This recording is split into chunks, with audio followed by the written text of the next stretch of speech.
তো আজ আমি যে বিষয় নিয়ে আলোচনা করব সেটা হচ্ছে বেবি বয়ের কিছু সিমটম বা লক্ষণ। কি কি লক্ষণ দেখলে যে তোমরা বুঝবে যে বেবি বয় হবে। তো আমি যেটা শেয়ার করতে এসেছি আমার সাথে ঘটেছে, তাই আমি সেগুলো শেয়ার করছি। আমিও প্রথমে বিশ্বাস করতাম না, বাট আমার সাথে ঘটেছে তাই আমি সেগুলো বুঝতে পেরেছি। ফার্স্ট লক্ষণ হচ্ছে যে সকালে তোমার মুডনেস কেমন থাকবে। আমার মুডনেস খুবই ভালো ছিল, তাই আমি বুঝতে পেরেছি যে বেবি বয় হবে। তোমাদের মুডনেস কেমন, কিরকম থাকে জানি। সেকেন্ড হচ্ছে রাতে তোমরা কিরকম ঘুমোতে পছন্দ করো, ডান দিকে না বাঁ দিকে। আমি সবসময় বাঁ দিকে ঘুমোতে পছন্দ করতাম।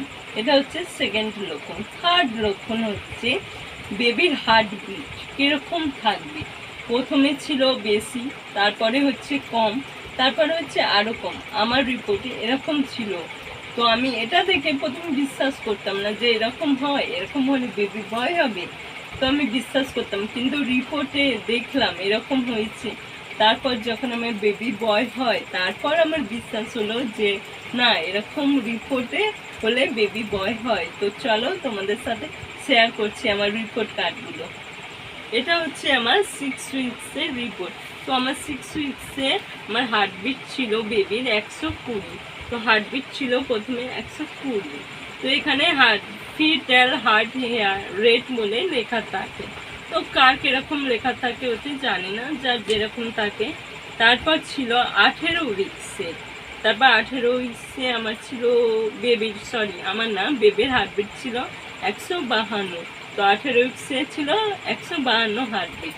তো আমার মোট 3টে হয়েছিল রিপোর্ট।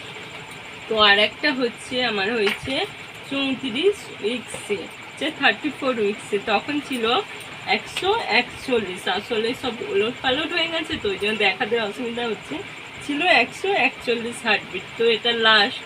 তো এতই কম, 150-র নিচে থাকলে সবসময় জানবে বেবি বয় হয়। তো আমি ফিল করেছি আমার হয়েছে, তো আমি খুব খুশি।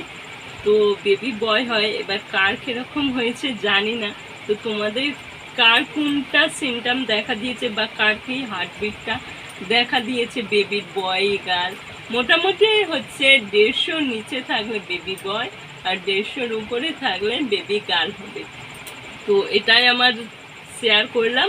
তো ভিডিওটি দেখে তোমাদের কেমন লাগলো, লাইক শেয়ার কমেন্ট করবে, আর কমেন্টে জানাবে যে কার কিরকম সিমটম দেখা দিয়েছে।